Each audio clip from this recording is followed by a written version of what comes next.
অবস্থাটা ঠিক এইরকম, পুরো ঘেমে টেমে পুরো জল, মনে হচ্ছে স্নান করেছি। তো যাই হোক, চুল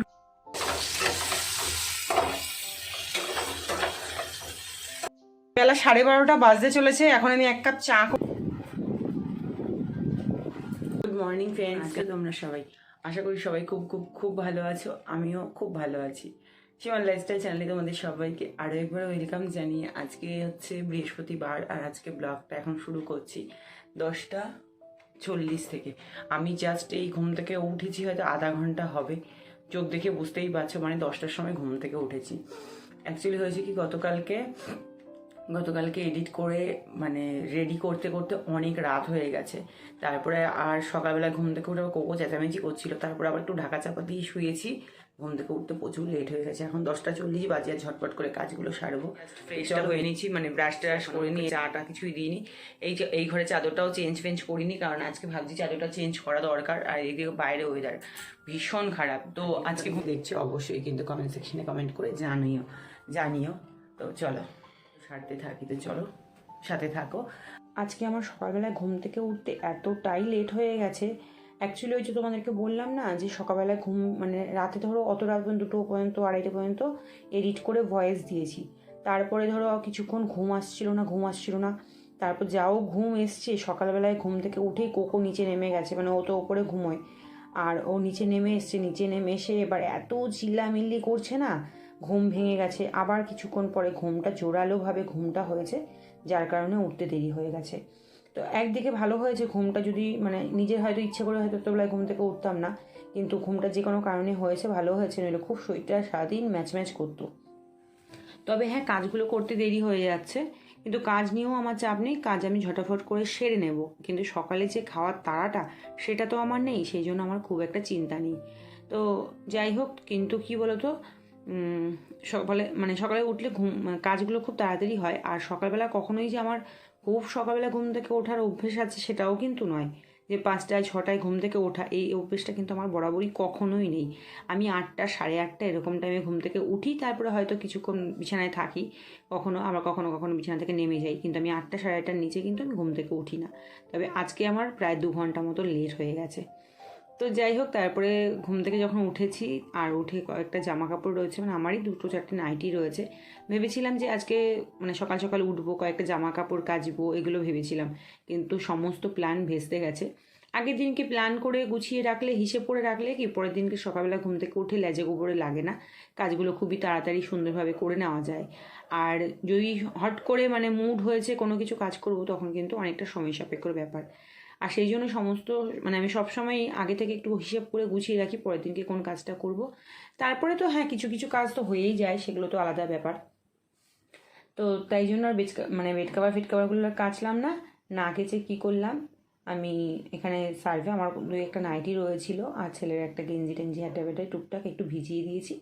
আর ভেজাতে একটু মানে হালকা ময়লা, অত একটা ময়লা নেই, রোজ ব্যবহার করা, রোজ কাচা হয়, তো সেই জন্য হালকা একটু ময়লা রয়েছে। তো ওগুলো ভিজিয়ে দিয়েছি, আর ভিজিয়ে দিয়ে আমি এদিকে ঘরটা মুছে নিয়েছি। ঘরটা মুছে তারপরে হচ্ছে ওই গেটে জল দেওয়া, তারপরে এই টুকটাক কাজগুলো সেরে নিয়ে, আর এখানে আমার মানে একটা অল্প একটু জায়গা আছে, একদমই ছোটো জায়গাটা। তো ওইটুকুনি জায়গার মধ্যে একটা গাছ রয়েছে, তোমরা তো জানো যারা আমার ব্লগ দেখো। তো ওই জায়গাটায় ফুলগুলো পড়ে, যারা ফুল নেয় আর কি, ভোরবেলা ঘুম থেকে উঠে এসেই ফুল নিতে চলে আসে। লাস্টে আমি আমার গাছের ফুল নিজেই পাই না ঠাকুর পুজো দেওয়ার জন্য। মানে পাড়ার বেশিরভাগ লোকই বলা যায় ফুল নিয়ে যায়, লাস্টে ওই ডালপালা সব ভেঙে চুরে রেখে দিয়ে চলে যায়। আর সকালে উঠে আমি ফুল তো পাই না, ঝাড় দিতে লাগে আমাকে। তো যাই হোক, কাজকর্ম সব সারা হয়ে গেছে। আর এবার হচ্ছে জামা কাপড়গুলো যে ভিজিয়েছি ওগুলো কেচে নেব। আর এখন তো অত বেলা হয়েছে, আবার 12টার সময় জল আসে। সকালে 7টায় জল দেয়, আর মানে 7টা থেকে 9টা পর্যন্ত থাকে। আর 9টা থেকে তার 10টা 11টা 2 ঘন্টা জল থাকে না, এরকম সরু হয়ে টিক করে সারাক্ষণ পড়তে থাকে। আর 12টার সময় আবার জোরে স্পিডে জল আসে, আবার ওইদিকে বিকেলে 4টে। কিন্তু 12টার অপেক্ষা করতে গেলে এখন আমার অনেক সময় লেগে যাবে। সেই জন্য ভাবলাম এই অল্প জলেই কাজ করতে থাকি। একদিকে কাজ করছি, তার মধ্যে বাথরুমে আমার একটা ড্রামের মধ্যে জল থাকে, ওই জলটা দিয়েও টুকটাক কাজগুলো সারতে পারি, অতটা অসুবিধা হয় না। আরেকটা কথা হচ্ছে, পাপোশের কথা আর বলো না, প্রতিদিন আমার পাপোশগুলো ধুতে হয় কোকোর জন্য। কোকো যেখানে সেখানে টয়লেট করে ফেলে, আর সেই জন্যই আমাকে প্রতিদিন পাপোশ ধুতে হয়। এদিকে শুকোয় না, আবার যাও আদা ভেজা থাকে সেইগুলো তো পাপোশ ন্যাকড়া নাইটি হ্যাড্ডা ব্যাটা এই সমস্ত দিয়ে পা মুছে চালাচ্ছি। এখন যা পরিস্থিতি অবস্থা হয়েছে, কোকোর জন্য অনেক কিছুই স্যাক্রিফাইস করতে হচ্ছে। তো যাই হোক, এদিকে চুড়িদারটা মার দিচ্ছি।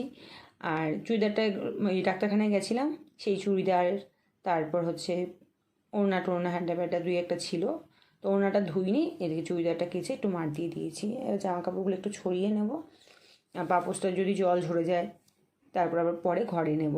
ঘরেও যে কোথাও ছড়াবো সেই জায়গাটুকুনিও তো নেই, মানে এতটাই ছোট জায়গা, সে আর বলে বোঝানো যাবে না। অনেকের কাছে গল্প শুনি যাদের নাকি অনেক বড় বাড়ি, বলে বাবা এত বড় বাড়ি মেনটেন করতে পারি না। আর আমার শুধু মনে হয় যদি একটু বড় বাড়ি হতো কি ভালোই না হতো, ছড়িয়ে ছিটিয়ে থাকা যেত, ঘর বেশ বড় বড় হতো। আর যাদের ওই বলে না যে যাদের আছে তারা উল্টো, তো আমার নেই বলে হয়তো বলছি, হয়তো থাকলে হয়তো বলতাম যে না বাবা ছোটো জায়গায় ভালো, কিন্তু আমার একটু বড় সড়ো খোলামেলা জায়গা হলে বেশ ভালো লাগে, একদম গিজিমিজি হয়ে গেছে। তো যাই হোক চলো, আমি আমার না স্কিন কেয়ার আমি মানে প্রতিদিন দিনের বেলায় আমি কি কি ইউজ করি সেগুলি তোমাদের সাথে একটু শেয়ার করি। ফার্স্টে হচ্ছে আমার হচ্ছে অয়েলি সেন্সিটিভ স্কিন, ভীষণ অয়েলি সেন্সিটিভ স্কিন, মানে এত অয়েলি যে দেখে মনে হয় যেন সবসময় তেল মেখেছি, কিন্তু ব্যাপারটা কিন্তু তেমন নয়। বেশ ভালো লাগে, তেল তেলে থাকে, কিন্তু প্রচুর পিম্পলের সমস্যা হয়ে যায়। তো সেই জন্য আমি টোনারটা ইউজ করছি ওপেন পোরসে, মানে মুখগুলো মানে মিনিমাইজ হওয়ার জন্য। তারপরে আমি একটা পার্লের জেল ইউজ করেছি, যেগুলো কিনা পিম্পলের যে দাগগুলো হয় সেই দাগগুলো অটোমেটিক্যালি চলে যায়। আর সানস্ক্রিন তো অবশ্যই ব্যবহার করতেই লাগবে, তবে আমি ওটা কিন্তু সানস্ক্রিন ব্যবহার করেছি, ওটা তোমরা যেন আবার ভেবো না যে আমি ওটা মেকআপ ব্যবহার করেছি। চপচপা ভেজা রয়েছে, আর এখন বাজে ঘড়িতে 12টা, 12:15 বাজে, হ্যাঁ 12:15 বাজে। আর আমার এতক্ষণ স্নান কমপ্লিট হয়েছে। তো এবার যাব হচ্ছে আমি রান্নাঘরের দিকে যাবো আর গামছাটাকে ছড়াবো। তো অয়েলি সেন্সিটিভ স্কিনের জন্য আমি কিন্তু প্রতিদিন এই প্রোডাক্ট দুটোই ইউজ করি, ভীষণ ভালো কাজ হয়েছে। চাইলে তোমরাও, আমার ডেসক্রিপশন বক্সে নাম লেখা রয়েছে, তোমরা চাইলে তোমরাও পারচেস করতে পারো, ভীষণই ভালো। এটা কিন্তু কোনো প্রমোশন ভিডিও না, জাস্ট আমি উপকার পেয়েছি তাই জন্য তোমাদেরও উপকার হলে আমার ভালো লাগবে। তো চলো বেশি কথা না বলে এখনও রান্নাঘরের দিকে যাওয়া যাক। এখনও মুখে জল পড়েনি, চা পড়েনি, কিছুই পড়েনি। আর এইদিকে তোমার ওষুধও পড়েনি, ওষুধগুলো খেতে হবে। তো চলো, কি ভেজা চুল, বাইরের ওয়েদারটা ভীষণ বাজে, পুরো মেঘ করে রয়েছে, মনে হচ্ছে কি জাস্ট বৃষ্টি নামবে। আমি ভেবেছিলাম বেড কাভারটা একটু চেঞ্জ করবো নিচের ঘরের, কিন্তু আর এই ওয়েদার দেখে আর চান্স নিলাম না, নো চান্স। বেলা 12:30 বাজতে চলেছে, এখন আমি 1 কাপ চা করে নিয়েছি, আর এইদিকে ভাত বসিয়েছি, আর হচ্ছে এখানে মুগের ডাল বসিয়ে দিয়েছি, আর এখানে হচ্ছে সোয়াবিন ভিজিয়ে রেখেছি, জাস্ট সোয়াবিনটাই রান্না করব। একটু ভিজলেই বেশ ভালো, সোয়াবিনটা কি সফলা না কি বলে ওই সোয়াবিন, এটা বেশ ভালো। তো ভাত ডাল হচ্ছে, এখানে হোক, আর আমি চাটা খেয়ে নিই। আর কোকোকে আমি দিলাম, কি দিলাম, 2টো সোয়াবিন দিয়েছি না, 2টো সোয়াবিন জলে ভিজিয়ে দিয়েছি। আর আমার চাটা চা, ওরে বাবারে চা, ওরে মা গো, আমি চলে গেলাম বাড়ি থেকে, আমি চলে গেলাম, আমি আর থাকতে পারছি না তোর জ্বালায়। শান্তি তো সব শান্তি না কোকো, পেট শান্তি তো সব শান্তি। খিদে পেলে আর সহ্য করতে পারে না, একদম লাফালাফি নাচানাচি, শুধু গানটাই গাইতে পারে না। কিয়া হুয়া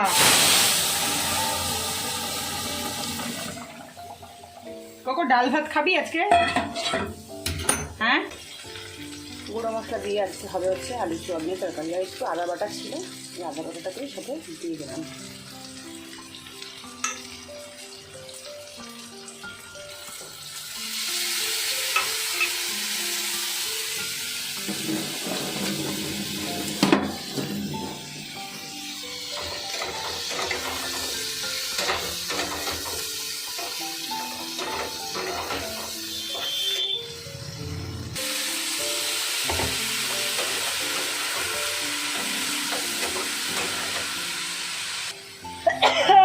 বাবা,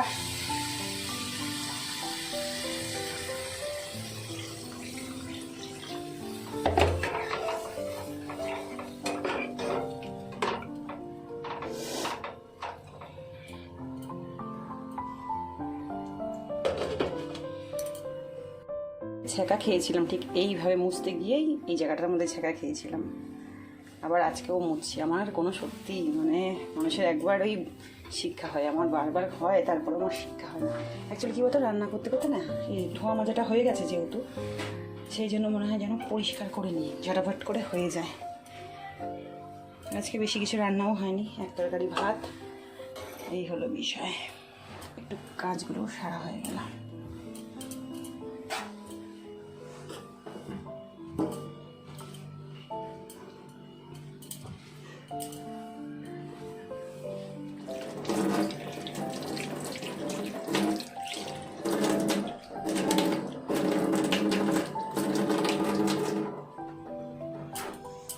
হয়ে গেল গ্যাস টেবিল মোছা, পরিষ্কার করা। এখানে রাতের জন্য কুকুর খাবার রয়েছে, ওইটুকুনি। আর এখানে তরকারিটা হচ্ছে, হোক, হয়ে গেছে। মুখের অবস্থাটা ঠিক এইরকম, পুরো ঘেমে টেমে পুরো জল, মনে হচ্ছে স্নান করেছি। তো যাই হোক, চুলটা ভেজা রয়েছে, চুলটা ছেড়ে দিয়ে রান্না করছিলাম, কারণ চুলটা শুকিয়ে যাবে সেই জন্য। বুঝলি না, বিছানায় যখন নাকি মাথাটা দেবো দুপুরবেলা একটু, তখন এই জায়গাটা ভেজা থাকে, আর বালিশে মাথা দিলে ঠিক মানে কি বলবো, স্যাঁতানি লাগে। তো চলো, রান্না হয়ে গেছে, এবার ঘরের দিকে একটু যাই, গিয়ে এবার তো ফ্যানের নিচে বসি। বাবা, নিজেই একটু মুখটা দেখে নিই, গিয়ে ফ্যানের নিচে একটু বসি। ওরে বাবারে, করে কাজ করতে করতে হাঁপিয়ে যাচ্ছি, বুঝলি? বুঝেছিস? বুঝেছিস? মুখ লুকাচ্ছিস কেন? হ্যাঁ, দুটো কাজও তো করে দিতে পারিস না? শুধু বালিশ হিসাবে এটাকে ব্যবহার করছিস, খাচ্ছিস, ঘুমাচ্ছিস, কত কাজ করতে হচ্ছে, একটুখানি দুটো কাজ তো করে দিতে পারিস। হ্যাঁ, ও যে কাজের কথা বললাম মুখ ঘুরিয়ে সরে যাচ্ছিস। ঠিক আছে, ঠিক আছে, ঠিক আছে, মনে রাখলাম। হ্যাঁ, আমিও গিয়ে শুয়ে পড়বো, তোর খাবার করবো না। হ্যাঁ, আর চোখে তাকিয়ে দেখছে, কেমন দুষ্টু।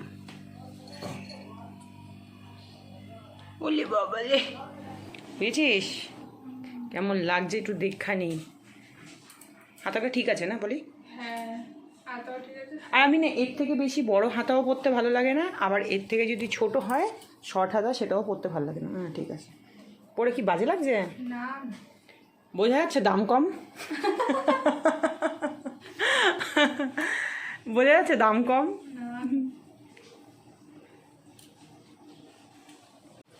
তো বন্ধুরা, আজকের ব্লগটা তোমাদের কীরকম লেগেছে অবশ্যই কিন্তু জানাতে ভুলো না। ভালো লাগলে অবশ্যই চ্যানেলটিকে সাবস্ক্রাইব করে আমার পাশে থেকো। ভালো থেকো তোমরা সবাই, সুস্থ থেকো। দেখা হচ্ছে আবার নেক্সট অন্য কোনো ব্লগের সাথে। ততক্ষণ সবাই খুব খুব খুব ভালো থেকো, আর আমার ভিডিও দেখতে থেকো। যারা